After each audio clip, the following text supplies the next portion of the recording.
He is a man of property, the governor continued, and declares that the king desires only to entrap him, take his head, and afterwards possession of his property. The king's messengers offered to swear that the accused would be fairly tried, and even if found guilty would not lose a hair on his head. The old man imploringly cries to me, "Kill me if you like. That would be better than giving my head to the king. And no one can assure me that I may rely upon the king's word of a fair trial. Gladly would I try and experiment and send back these subjects of Asante. For if confidence were once created between his government and Asante, the greatest obstacle in the way of immaculate relations between us would be removed. And if against the old man there were the slightest shadow of a prima facie case of criminality, my course would be clear. But as it is, I dare not deliver him up, much less the runaway boy. And yet I feel that I am estranging, if not exasperating, the most powerful king of this coast." Clearly, Pine saw himself to be on the horns of a dilemma. But was he? Why did he not return the fugitives to Mossi with an embassy to see if justice was done? Why did he accept the words of two accused, those of the king's messengers? The messengers had sworn an oath that they would not be killed if found guilty. Cruikshank had stated in writing that there was no instance of this oath having been broken, and if Pine could have found this out, furthermore, Pine had the precedents to guide him. The Asante wrote 2 months later, drawing his attention to this agreement signed between him and McLean over extradition. Cruikshank, who himself acted once as governor, confirms that an agreement between the British and the Asante did exist.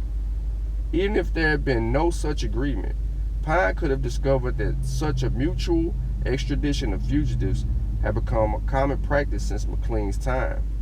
Claridge quotes 2 instances of the exchange of fugitives in this manner.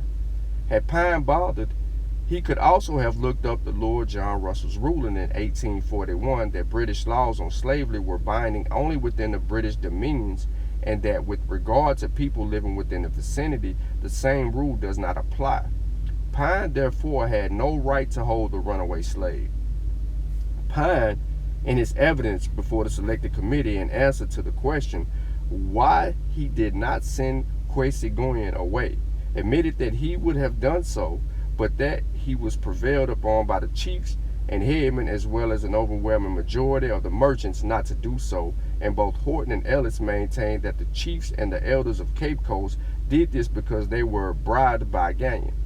Significantly, the Ashantean did not immediately resort to hostilities, but sent a second deputation with a letter to Pine himself and also an embassy to the Dutch governor complaining, as Pine informed the colonial officer of my conduct nearly in the same terms as he addressed to me.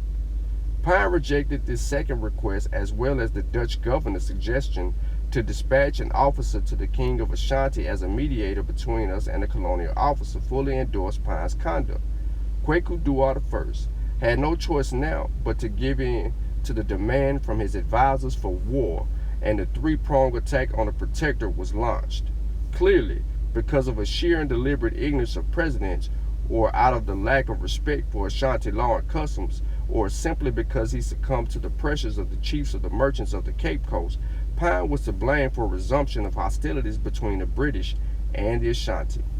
As we have seen, the Ashanti army defeated the Allied forces a number of times before retiring across the Pra in June 1863, and it was 6 months after this that the colonial officer reluctantly permission for Pine to march to Kumasi if no opportunity be found of striking such a blow without entering the Ashanti territory.